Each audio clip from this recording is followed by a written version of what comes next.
Netanyahu का Trump से राब्ता, शाम और यरगमालियों की रिहाई के बारे में तबादला ख्याल।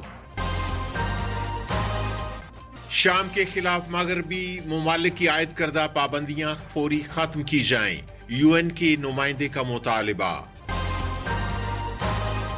सदर यून सक के खिलाफ मुआवजे की तहरीक पर आईनी अदालत का आइंदा हफ्ते समाअत शुरू करने का ऐलान।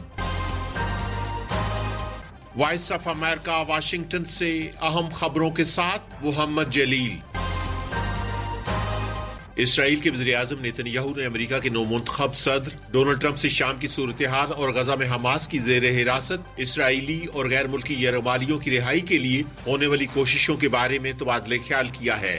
नेतन्याहू ने कहा कि उन्होंने हफ्ते की शब ट्रंप से बात की है। गजा में जंगबंदी और यरगमालियों की रिहाई का मामला अगर ट्रंप की हलफ बर्दारी की तकरीब से पहले हल न हुआ तो ये उनकी इंतजामिया के लिए गैर मुल्की चैलेंजों में से एक होगा। उधर नौमुंतखब सर ट्रंप के तर्जुमान ने इस फोन कॉल के बारे में मजीद तफसीलात बताने से इनकार कर दिया है। नेतन्याहू ने एक ऐसे वक्त में ट्रंप से बात की है जब मिस्र, कतर और अमेरिका की जानब से गजा जंगबंदी के मुआहदे के लिए कोशिशें तेज हो गई हैं, जिसमें यरगमालियों की रिहाई का मामला भी शामिल है।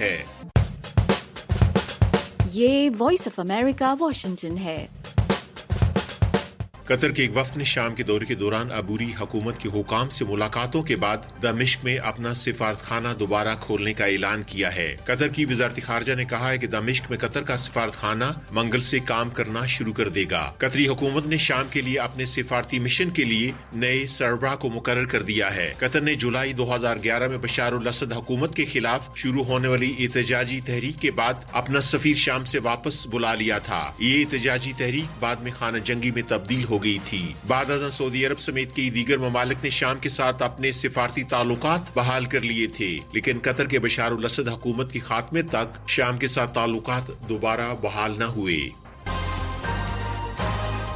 अक़वाम मुत्तहिदा की नुमाइंदा ख़ुसूसी बराए शाम ने मुतालबा किया है कि शाम के खिलाफ आयद करदा मगरबी पाबंदियों को फौरी तौर पर खत्म किया जाए। गियर पेडरसन का ये मुतालबा बशार अल असद के इक़्तिदार के खात्मे के बाद सामने आया है। उन्होंने शामी दारहुकूमत में दामिश्क का दौरा करके अबूरी हुकूमत के आला ओहदेदारों से मुलाकातें की हैं। शाम के खिलाफ अमरीका और मगरबी ममालिक ने उस वक्त इक़्तिसादी पाबंदियां आयद कर दी थी जब बशार अल असद की हुकूमत ने 2011 में मुल्क में खाना जंगी के इब्तदाई दिनों में एहतजाजी तहरीक में शामिल सियासी कारकुनों के खिलाफ किए जाने वाले ऑपरेशन में कई कारकुन हलाक हुए थे। गियर पेडरसन ने शामी सियासी अमल में शामी अवाम की शिरकत को जरूरी करार देते हुए तमाम तबकात को अबूरी हुकूमत में शामिल करने पर जोर दिया है। उन्होंने कहा कि जंगी जराइम में मुलव्विस तमाम अफराद का एहतसाब होना चाहिए। जनूबी कोरिया की आईनी अदालत के तर्जुमान ने कहा है कि सदर के खिलाफ पार्लियामेंट से मंजूर होने वाली मुआवजे की तहरीक का जायजा लेने के लिए पहली समाअत 27 दिसंबर को होगी। इससे कबल पीर को आईनी अदालत ने इस मामले का जायजा लेने के लिए समाअत की। अदालत के पास सदर के खिलाफ मंजूर होने वाले मुआवजे की करारदाद पर कार्रवाई के लिए 6 माह का वक्त है। याद रहे कि इससे कबल सन 2017 में जनूबी कोरिया की साबिक सदर पार्क गनेई के खिलाफ मुआवजे की करारदाद पर अदालत की 3 माह में होने वाली समाअत के बाद उन्हें से हटा दिया गया था। ये वॉइस ऑफ अमेरिका वाशिंगटन है। गजा के सेहत के हुकाम का कहना है गजा में इसराइली हमलों में एक सहाफी और इमदादी कारकुनों समेत कम अज कम 53 अफराद हलाक हो गए हैं। उधर इसराइली फौज ने गजा के शुमाल में मुतअद्दिद अस्करियत पसंदों को हलाक करने का दावा किया है। सेहत के हुकाम का कहना है कि वस्ती गजा की पट्टी में सिविल इमरजेंसी मरकज को निशाना बनाया गया है, जिसमें अल जजीरा टीवी का एक सहाफी अहमद अलवू और 5 दीगर अफराद हलाक हो गए हैं। तिब्बी हुकाम का कहना है कि नुसीरत कैंप पर एक मकान पर होने वाले हमलों में बच्चों समेत 5 अफराद हलाक हो गए हैं। टीवी नेटवर्क ने सहाफी अहमद की हलाकत की मजम्मत करते हुए कहा कि वो उस वक्त हलाक हुए जब वो काम कर रहे थे। उधर इसराइली फौज का कहना है कि इस हमले में हमास और इस्लामिक जिहाद के अस्करियत पसंदों को निशाना बनाया गया है, जो गजा के शहरी दिफा के दफ्तर से काम कर रहे थे।